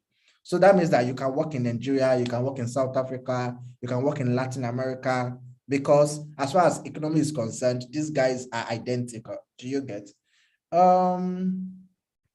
Okay, so this is just a general feedback, and it's for everybody. So there are different kind of interviewers. There are high context interviewers and there are low context interviewers. There are people that are just very interested in what's on your CV, like your technical skill and stuff. And there are people that want to like converse with you. And that's why I asked you that question about books, because I love anything books. So that was me trying to like connect with you on that level. And I'm super delighted that like you took chance to explain, everything that you did. So this for everybody, every line on your CV matters. Like you will not know the line that would captivate the interviewer. I can never forget one of the most interesting opening question I've been asked before in my life was, so you like reading? Tell me about the last 3 books you read. And I'm like, okay, my CV is this long. And then the first thing you saw was, I like reading. Tell me about the books. And as I was mentioning the books, my interviewer was Googling the books to confirm that was correct. So you never can tell, what will attract the interviewer or what, the interviewer will be interested in. So again, remember, explain abbreviations. For global roles, talk extensively about, how you're interested in global communities. One thing that you also did, I loved that when you were talking about things that were team-based, you used we, you didn't say I. It indicated that you're like a collaborative person. Like I picked that up. So that was also good. So yeah, it was like you were said, it was a good conversation. And also, if I had to hire, I think that I'll hire you. Maybe, I don't know, maybe I would take a chance on you, but I would definitely hire Akshat, right? So yeah, it was a good conversation. Well done, guys.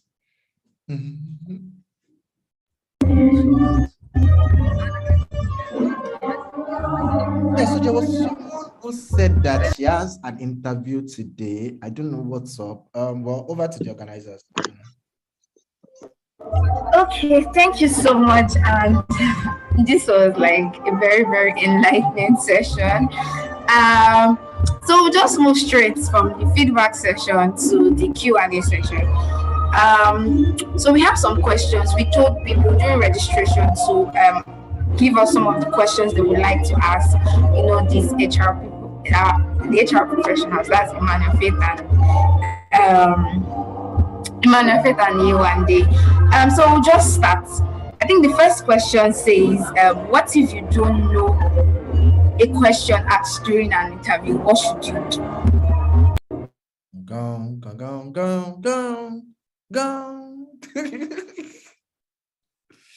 Okay, let me go first. I think. Okay, yeah. So I want to say what you don't know, But So two things, right? And I'll just tell you, I've not interviewed in a while. I think I need to do like a test interview or something. But when I was actively job searching, so two things. One, do not lie. Do not lie in an interview. I've missed an internship. Like I've missed the opportunity to go to Ghana, and then maybe go to London because, so do not ever lie in an interview. If you don't know, so there are two things. If it's like a technical question, for instance, so let's see, I think Chin also did that and I liked it's like a disclaimer. So if you ask me something about, let me look for something in HR that I don't know or that I'm not so strong in. So maybe you ask me something about performance management, something very, very, very specific. So for example, maybe you ask me, okay, I want to use what everybody can relate with. So say you ask me to talk about the Nigerian economy and I finished talking about it. You now say I should tell you inflation rate, and I don't know what inflation rate is. I'm like, oh, I'm sorry. I don't know what the inflation rate is right now, but I know that as at March 2021, it was this. Or, oh, I don't know what inflation rate is right now, but I can speak to the gross domestic product, or I can speak to the CRR or something. So you can deflect a question. You can let an interviewer know that, oh, you do not know this question. However, you know X, Y, and Z. Or you do not know this question, but you know this part and this part and this part. Or you can just say that, you're not, your experience and expertise have not covered that area right now, but do not lie. That's it. Yewande, did you want to add something? Yeah, I once interviewed an HR in the entry level HR, and then I was asking her some questions, and she was just like, I don't know. And he didn't make an effort. So I agree with Faith. If you don't know, please admit it. Don't come and pretend as if all of us like this. We are coconutted. We don't know the answer to what you are saying, right? Be honest. Be vulnerable. I don't know this. However, or sometimes you might even ask them for clarity. If it's a technical question, forget you don't know it. But if it's a behavioral-based question that is not technical related, you can ask them to expatiate further to try to see if you can think deeper. Use that time that you're using to ask them to expatiate further to use that one to think. So you can buy time, or if it's technical based, you don't know. Like if they ask me viscosity of something, if you're an engineer, because I studied chemical engineering and graduate training, they always throw engineering questions. I used to cram. I don't understand engineering. I don't know. So yeah, just see how you can buy time or admit it.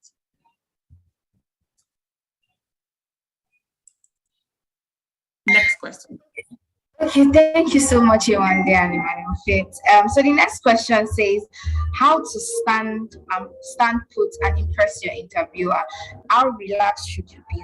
Like the whole concept of being yourself during an interview. Yewande, do you want to go first or you want Emmanuel? Okay, how to stand put. So I've once attended an interview that I was doing like this. Don't make yourself at home, but don't make yourself at home in that sense, right? So for an interview, a lot of people have nerves not because they are not prepared, but they have overestimated the interview or underestimated themselves. I always tell people that, see, these people that are interviewing you are human beings. They go to the toilet like you do, right? They need you more than you need them. Faith, if you are interviewing, is it not your KPI? Yeah, it is. If you don't get it's the KPI of the HR person. The earlier you realize that these HR people, that's their job. They won't have a job without you. They need you. You need to just calm down, right? So stay put, be relaxed, not like, or rolling and see if you're in your father's parlor-ish, but be yourself as if you're having a conversation with a professional mentor. So if you have a professional mentor that it's not an interview, but this person, you respect the person, just talk normally, right? So I think just be relaxed and don't overestimate it or underestimate yourself. Okay, thank you, Yewande. Manifest, do you want to add anything? Well, not exactly. I think you cover everything. Be yourself. I like to say the best interviews are the best conversation. So converse. Like people remember things, like random things. And let me give live illustration, right? We've repeated roles before where we nicknamed the candidate even before she resumed. Right? I remember that there was a time we interviewed for a customer experience role, and there was this candidate that said, a customer experience person has to have like a love affair with customers. She has to love her job and love the customer until tomorrow. We call her love affair. But her name on Slack is Vivian Love Affair. So there are minor things that you would say that interviewers will just remember, right? So, and like Yewande said, it's our KPI. We are tasked to hire the best candidate, and you can only show yourself as the best when you are yourself. So just converse. No, there are people that go and Google and come how to answer when they ask you, what are your strengths? When they ask you what are your weaknesses, you've crammed everything. You now be giving us. People will know. Just have a good conversation. Demonstrate your skills and abilities, and do something that will make the interviewers remember you. That's it. Sometimes you might not even get the role. I've interviewed people that didn't get the role at Cowrywise, but I referred them to other, opportunities. Not because they not because they were not good enough to work Cowrywise, but there was someone better than them. But I knew they were good. So when maybe in an HR committee someone says, I'm looking for this person, I just say, I interviewed this person a few weeks ago and he is good. Take a bet on him, and they get the role. So it's very important that you leave that excellent impression such that if you do not get the job, the interviewers will remember you. Yeah. Thank you so much. So we just move to the next question. It says, why do you want to move from your present job? I guess how to answer that question. Okay, so let me go first this time. So people move from different reasons, and trust me, you don't have to boo-boo, right? If someone, I don't know when I will move from Cowrywise, someone asks me, why do I want to move from Cowrywise right now? It's probably to another industry, right? So you can simply say, oh, you want to change industry, or you just acquired, there was some way, so the person we brought in as our portfolio manager, why did she leave a multinational to come and work with Cowrywise? She had done investments and research all her life, and she wanted to do portfolio. And that was like a very genuine reason, right? Oh, I have acquired these skills. I'm CFA certified. I now want to do this. So don't say your former company is bad, please. Don't say, maybe they have a toxic culture. Don't say things like that. Just say things like even the HR themselves, they will believe that, okay, this is a genuine. You can say, oh, you are looking for, better remuneration, for instance. Everybody knows that more money is never a bad option. So, just say things that are pretty practical and relatable. That's what I think. Okay, thank you. Yewande, any addition?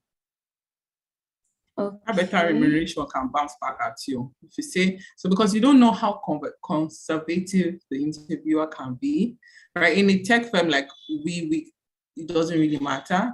So I feel like putting in more on experience, exposure, challenges is better than talking down on anything that is made, right? Don't also when they are dragging people on Twitter. If you go and drag your former employer in your new employee, red flag pro max. I won't even hire you if you are saying all bad things about somebody, right? Because you're only saying about that person, you're not saying about yourself. So just keep it very professional. That's all. Thank you so much. Okay, the next question says, is it okay to send a letter of appreciation to the interviewer after the interview? It doesn't really matter. Let me ask you. Because if your interview was bad, if you send me a epistle, it won't change anybody's mind. So call me, I don't know. I don't think it's necessary. But I feel if you made a very good impression, you can just send.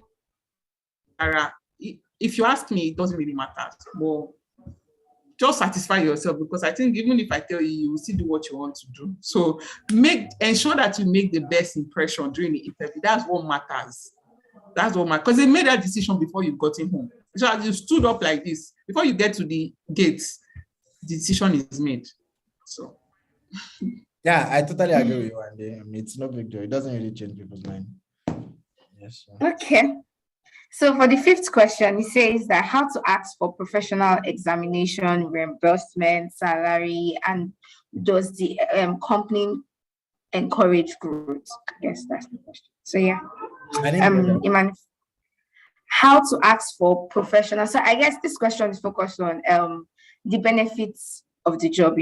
Maybe when they ask the question, do you have any question for me? And you're like, oh, okay. How to ask questions on salary, remuneration, professional examination, reimbursement, and the growth of the company. And if the company encourages growth. So yeah, that's the question basically. how to ask those questions. Yewande, did you want to go first? And okay, I think it's so. I think you should just ask what are the benefits, right?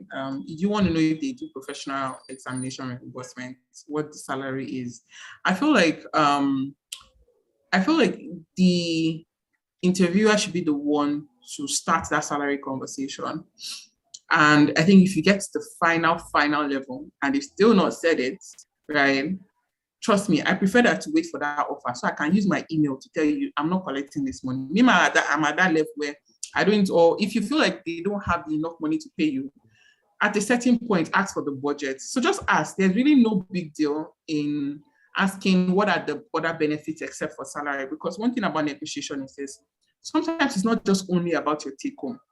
See, some multinationals, your take home can be like 200,000, but they'll give you a housing allowance of 2 million in January. They'll give you another something allowance of one big money. So just ask about the total rewards package. So somebody, you might think your friend is collecting 500,000, but your friend is not collecting 3 million at the beginning of the year for housing allowance, and he's not collecting 7 million. I have friends like that on paper, I'm any more than them, but in reality, they're any more than me. So just ask about total rewards, and I don't think it's a bad question. And if you want to ask, does the company encourage growth? They will tell you yes. Nobody will tell you that they don't encourage growth. I think you should ask it in a way like, how often do people get promoted? Let them ask them about the last 3 or 4 people they have promoted and what really makes them promote people. Because if you ask them, do you encourage promotion? They will tell you yes, even if they don't. So ask questions that will make them talk, and you will know if somebody is really lying or covering up for their company, or that thing is actually genuine. You can actually interview your own interviewers too. Okay. Thank you, Yewande. Yeah. Oh, I think that she has covered everything, to be honest. Just your mannerism also matters. There's a way that you structure questions that people want to express, especially if you're also interviewing your interviewer for culture. So if you interview, like when people ask those questions at Cowrywise, we are pretty excited, no matter who you're speaking to. Either it's me, either it's someone on the team, either even it's just, there are interviews that I'm not part of, a lot of interviews, the team lead, and then, sorry about the noise. By the time they resume, they're like, oh, the team lead also said this. So I think that Yewande has pretty covered everything. Okay, thank you so much. So for the final question, before the final question, how to ask what makes you the best candidate for this role? Emmanuel Faith. Are you saying how to answer that question, right? Yes, how to answer what makes you the best candidate for this role. Okay, so I think Yewande touched on it when she was giving feedback. So I like things that are specific to you, right? If it's a finance role, talk about how excellent your Excel skills are, how you can do badass financial models, how you've read all about the stock market, how you can talk about the Nigerian capital market. I think that's one thing that Akshat mentioned that stuck with me. The fact that he's very familiar with Indian capital market. So just think about things that are not common. Right. So, for example, when I interview like for HR roles, I talk about the fact that I have been a generalist all my life, and I have explored different divisions of HR in my very short HR life. So I probably have the wealth of experience that someone that has 8 or 10 years experience has just in 4 years, right? So just think about those things that don't say, hey, I'm willing to learn, I have communication skills. Everybody has it, right? Think about something that distinguishes you, something that maybe not a lot of people would have. I've interviewed someone before, and the person said, yeah, it was for customer experience law. No customer has yelled back at me, and no customer has spoken with me angry and left angry. And then, like, I don't know if she was lying or not, but that stood out. The fact that she was confident to tell us, during an interview, that every customer that has spoken with me angry, after the conversation, they were no more angry. We hired her, like we were going to hire her, we did, and she has been exceptional. Do you get? So just don't give general, my son is don't give general feedback. Think of something that is really specific to you, something that distinguishes you, and then like respond with those. Thank you. Yewande, did you want to add anything? I think to answer that, I think what will stand out is value. Value. When you go to a market, I always liken the employment space to the market. I'm sure everybody has gone to the market to buy something, right? You are hungry. You probably feel like eating swallow, or you feel like eating bottom pot jollof rice. You have 2,000 naira with you. Your value is the money. Their value is the bottom pot jollof rice they want to give you or whatever. Now, what makes that food the best for you? Not only does it fill you up, but it also gives you what you want. Now, if you analyze those two things, what do you see? The value from that other part and the value from your part. When you're going for an interview, they want to see the value you're going to give them in exchange for the remuneration, whether it's a wage or a salary. So in answering that question, understand what the organization wants. What value does the organization want? Because if you don't understand that, so you're probably just going to go to the market with, for example, I have 200 naira, right? I don't think, okay, let's say I have 10 naira, right? You are saying I have 10 naira, and meanwhile, you want them to give you a rise, what's 2,000 naira? You see that there's a value misalignment here. So to answer that question is, what value does the organization want? You can see that from the job description. Job description, they put person specification, they put key task. You can even research what are the person's these kind of things. For maybe for a finance person, the person should be analytical, the person should be attending to details, the person should know how to work with the team. Now, if you are answering that question, you are not going to tell them what you read on Google, that I'm analytical, I can work in a team, or I pay attention to details. What you're going to be saying is giving them examples of how you've paid attention to details, how you are analytical, and how you have worked in a team. You see that when you are saying that thing, you are saying what they want to hear because you understand what they want. If you're a personal shopper, right? You want to go and buy shirt for somebody in the market. They say they want to buy a burgundy dress or a magenta dress. Burgundy is not red. If you don't understand that and you go and start saying I'm red or I'm pink, you think it doesn't mean you're a bad person or you're not saying what you want to hear. So to summarize everything I'm saying, how do you answer what makes you the best for the candidate? Understand the value that the company wants and share the value that you give. Hope that answers. Yeah, it does. Thank you so much, Yewande and Emmanuel Faith. This question is not part of the 6 questions that is here, but we saw it a lot and we thought to just put it out there as we round up this session. They were asking how to answer, tell me about yourself, tell me about yourself, tell me about yourself. And we felt like, what is the perfect or the preferred way to answer the question, tell me about yourself? Emmanuel Faith, you can go first, then Yewande.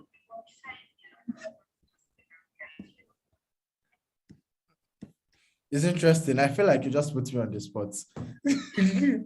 Okay, so I think maybe I'll just show you I did like a YouTube interview just speaking to that. So YouTube content, just speaking to that. But I think that you should tell your story in a very chronological way. Everybody loves to listen to story. So tell your story in a chronological way and highlight things that aligns with the role you are applying for. So make it short, punchy, and rememberable. So don't tell us about your local government, for instance. Don't tell us about your primary school. Just make it relatable, which I could. Maybe after Yewande is done, I probably would do a demo, just introducing myself in 2 minutes. But be chronological, who you are, your background, what you've done. Ensure that the things you've done align with, and I said it in my interview, things that you're listening that you've done aligns with the role. So I'll give you a particular instance. I have different expressions. So I'm an HR professional, I'm a writer, I'm a creative writer, I do a lot of other things. If I'm interviewing with, let me see, maybe Farafina or maybe New York or the New Yorker, maybe as their content writer or something, I want to be writing book reviews. The kind of tell me about yourself, the response I will give is totally different for if I'm interviewing for a talent acquisition role at Netflix, right? So it's very important that your tell me about yourself also aligns with what you're applying to. So be real, be chronological, your name, your background, things you've done that aligns with the role, why you are interested in this kind of role. Then end on a lighter note. I love to end on my hobbies. Oh, you can talk about the fact that you love watching series and you watched. If you are applying, if you're a law person now, right, and you are applying to a legal related role, and you say you've watched Suits, that's a plus. If you are applying for a finance role and you said you watch Shark Tank or all these finance movies, maybe Billions or something, that's a plus. Just end on a lighter note, something that people can easily remember. Just a time in a while, there was a time that I used to end on the fact that I read 100 books in 1 year, and then that's like a conversation starter. So you want an introduction that the interviewer will be able to pick a continuous, continue the conversation from your intro. So maybe I'll do a demo after Yewande response. Okay, thank you so much. Yewande, you have the floor. So one thing you need to know about interviewing, even if you are really smart and you can do the job, if you don't pass a good vibe. See, when people say culture fit, is it not vibe?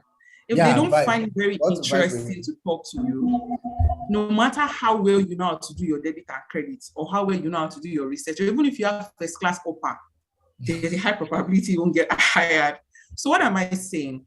When you're introducing yourself, don't be boring. My name is come off with light. Be exciting about even yourself, right? It's a time to project, because if you start on a very low note and you're all theoretical, so, and like he said, start chronological. I feel you should, I won't say rehearse this, but you should practice it, even at my level. And trust me, I've interviewed a lot. Before I go for an interview, I look at the company. I try to perceive the culture they have. If it's like a tech, fun culture and all of that, I try to see their website. If it's like insurance and bank, that they're usually very boring. Sorry, it's not all the banks that are boring, but those kind of banks that are boring. You should know the kind of things you will say that will tick them or will not tick them. So I always start with, don't tell me your family or where you're from, blah, blah, blah. You can talk about your educational background if it's a plus. You can talk about your key achievements if you have interned before. You can talk about what stands you out as an individual, right? It's your ability to, for me, I pride myself in working with anybody. No matter how crazy you are or not crazy you are, I can manage anybody. And so those kind of things stands me out as an HR person. I think I'm very emotionally intelligent.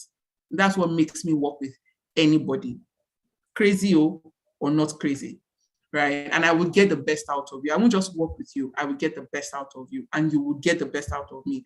So if you say something that stands you out as an individual, it gives them a bit of confidence. And then you can also go into, relevant hobbies.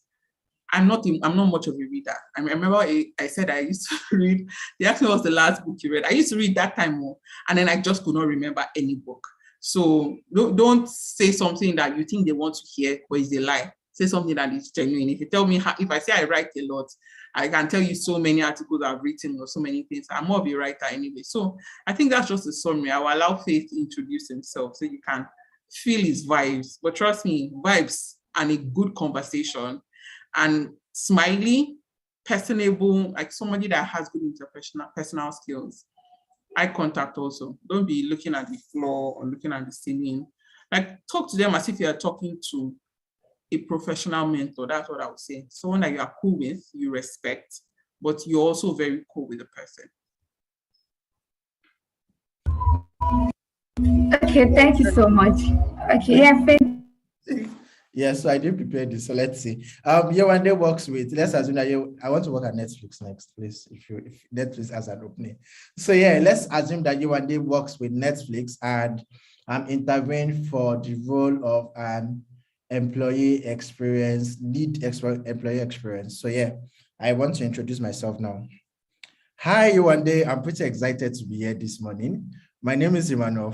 I'm a global human resource professional with a background in economics, which is quite interesting because you probably ask, how did I move from economics to HR? I love people. I love managing people. I also understand that HR is beyond managing people. It's managing people and processes to achieve business objectives. And that's what I've done over the last 4 years. I have cross-industry experience that cuts across energy, oil and gas, fintech, and of course now, hopefully, consumer tech, that's Netflix. Beyond managing people, I love reading and I love sharing knowledge. If you go through my timeline, either it's LinkedIn or Instagram, you will see me sharing knowledge about a book I read, a movie I watch. Oh, I watch a lot of movies too, by the way. So a book I read, a movie I watch, and other related things. I am quite interested in this role because one of my expertise is creating exciting experiences for people. In fact, if you pick like 3 or 4 of my colleagues and ask them, they will likely describe Emmanuel Faith as a people's person. At leisure, I listen to different kind of music, but trust me, you don't want to hear me sing. You ask me to stop singing. I'm excited to be here. Thank you. Wow. Yes, it was interesting. And I think everyone has So it's vibes and value. Vibes and value. Yeah, that's good. Vibes and value, VB. Yeah. So like I highlighted my background. I already talked about my background is in economics. I told them how I moved from economics to HR. I already emphasized the fact that I am a global professional. That's because I have a global certification that they have probably seen on my CV.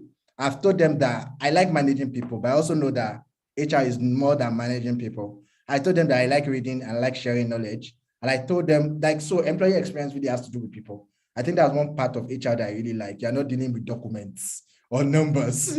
It's really people. And that's why I had to sell the fact that, you know, it's people. Trust me, if I was interviewing for maybe a compensation and benefit role, I'll probably speak to numbers. You know, I'll talk about how I crunch numbers and how I can do magic on Excel. But this is a people-related role. So I had to really highlight the fact that, say, I love people. Yeah, and people know that I love people. So that's really how to do an introduction. Thank you so much, Emmanuel Faith. Thank you so much, Yewande, Jinadu. I'll just pick just one question from the chat box and we would round up. So Moreni says that when asked my salary expectation, can you tell me their budget for the role? I think Yewande already mentioned that yes, you can actually ask for the budget. And she continues, she says that's because someone could lose their job. Someone could lose their job. Sorry, yeah, so let me just like I'm saying it. I'm saying the question. Okay. Yeah, you can always ask, but when people ask me to tell me their budget, I don't tell them. I don't know if Yewande does that. Okay, so she doesn't. So I trust me. Yes, HR have budgets for roles, right? But sometimes HR exit the budget. So what I would say is do your research, do industry research. As a research analyst, what is the average entry-level earning? What is the mid-level earning? You might be lucky enough to have someone in the company or someone that is a friend of a friend in the company. But if you cannot get a company, you know, data, you can get industry data. So I know what HR generalists are earning in the fintech.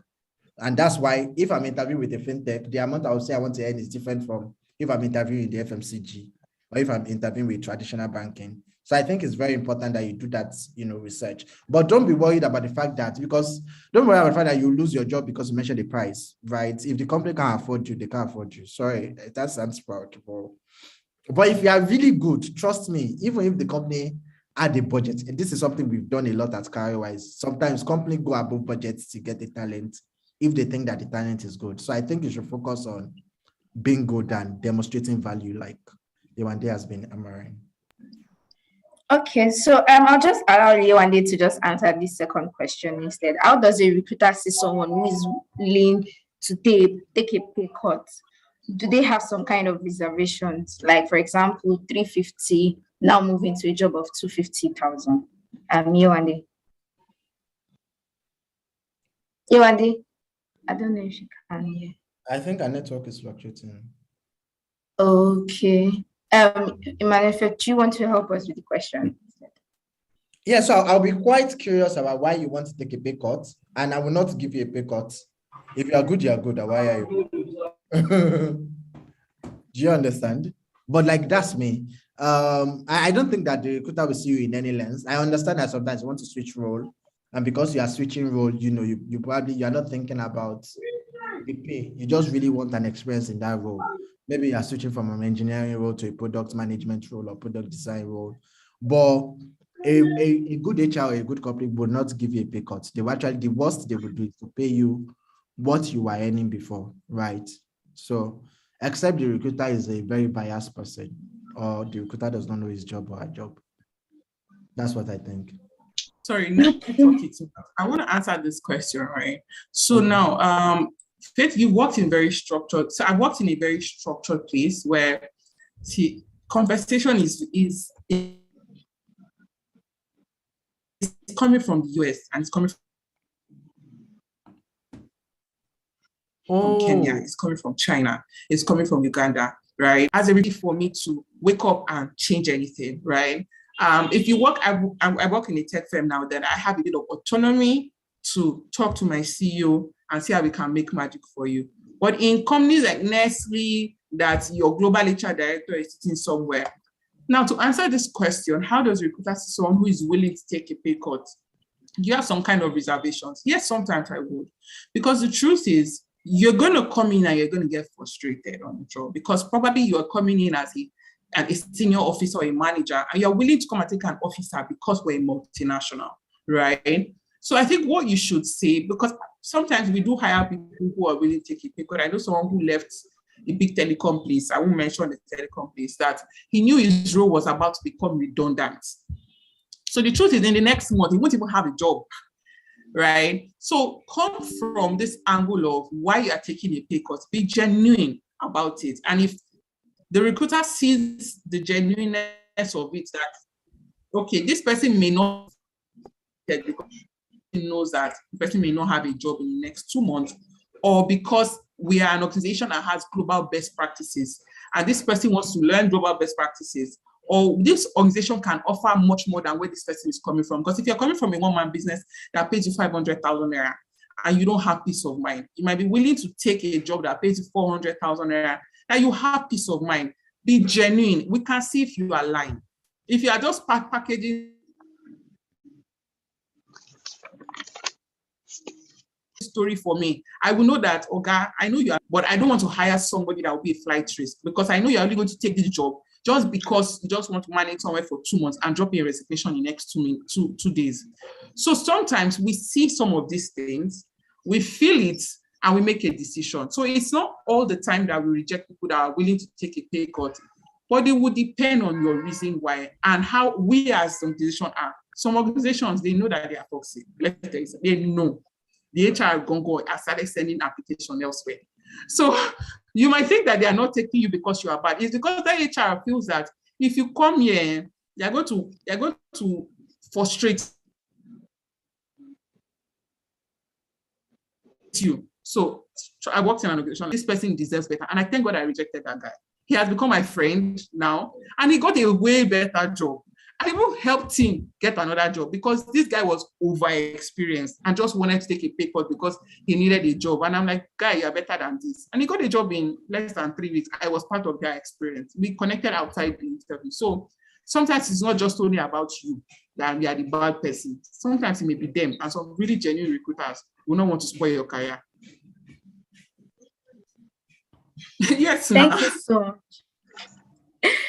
So thank you so much, Yewande, and thank you so much, Emmanuel. First, we have come to the end of the live job interview, and we started getting feedback, positive feedback. You want to say something? Yeah, go ahead. There was one question I wanted to answer. Gabriel, no, I don't think that recruiters will use refund of TFED to test your character. It's something we do at Cowrywise. I've done it, like personally, I've done it before. An interview, a candidate came to the office on a very inconvenient day. So we volunteered to pay for his ride, right? So my CEO wanted a physical interview. I had told him the conversation was virtual, but my CEO woke up out of the blue and said he wanted a physical one. So I actually offered to pay his TFED. This is 2022. I don't think recruiters will be testing your character with refund of TFED. No, I don't think so. Okay. Thank you so much. Thank you so much, everyone. Please kindly help us fill the feedback form that has been sent to the link. We value your feedback, so that we can use it to plan appropriately for our next event, or just even know if we are going to have something like this again. I want to say a special thank you to Yewande, Jinadu, and Emmanuel for their time, and also Oladunni that has left here. That has left the call for their time, and yes, and also Ashkat and Chinon for participating in this live interview. Thank you so much, everyone, and have a great day. Bye. Bye.